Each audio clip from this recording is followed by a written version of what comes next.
வாழ்க்கையில் அந்த வீட்டினுடைய அமைப்பு வைத்துத்தான் அந்த வாழ்க்கை இம்ப்ரூவ்மெண்ட்டுக்கு வருது, பரம்பரையாக அது இம்ப்ரூவ்மெண்ட்டுக்கு இருக்கும் அப்படின்னு தாராளமாக சொல்ல முடியும்.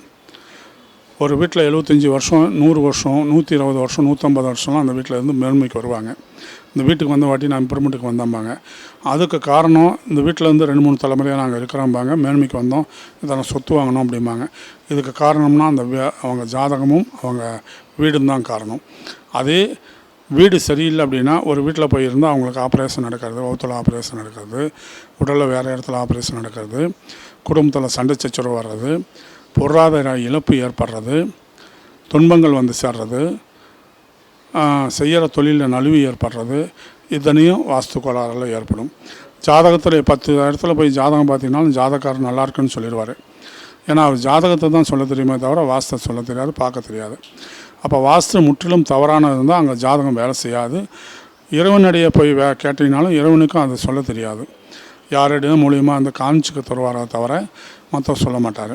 அப்போ அந்த வாஸ்துனால் ஒரு குடும்பத்தை காப்பாற்றவும் முடியும்.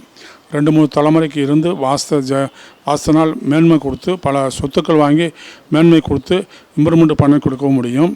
அதே குடும்பத்தை வாஸ்து சரியில்லை என்றால் கணவன் மனைவி பிரித்தும் குழந்தைகளை பிரித்தும் ஆஸ்பத்திரி செலவு செய்தும் வாழ்க்கையில் இம்ப்ரூவ்மெண்ட் இல்லாத அவங்கள கடைசி வரைக்கும் நீச்சத்தன்மையை கொண்டு போய் விட்டு அவங்க குடும்பத்தை கெடுக்கவும் அந்த வாஸ்துனால் முடியும். எந்த அளவுக்கு ராஜயோகமாக ஒரு வீடு வாங்கினால் அந்த வீடு 2 வீடாக குட்டி போடுறதுக்கும் 3 வீடாக குட்டி போடுறதுக்கும் 2 வருஷம் 3 வருஷம் கழித்து வீடு கட்டுவாங்க. சார் இந்த வீடு கட்டினேன், இப்போ 4 வருஷம் ஆச்சு, நம்மக்கிட்ட வீடு கட்டுறோம், 4வது இப்போ 2வது வீடு கட்டுறோம், வீட்டுக்கு மேலே வீடு கட்டுறோம், அல்லது இன்னொரு இடம் வாங்கி வீடு கட்டுறோம் அப்படிம்பாங்க. அப்போ அந்த வீடு குட்டி போடுது. ஒரு வீட்டிலேருந்து இன்னொரு வீடு அவங்கள வளர்ச்சி பண்ணி தருதுன்னா அது குட்டி போடுதுன்னு அர்த்தம்.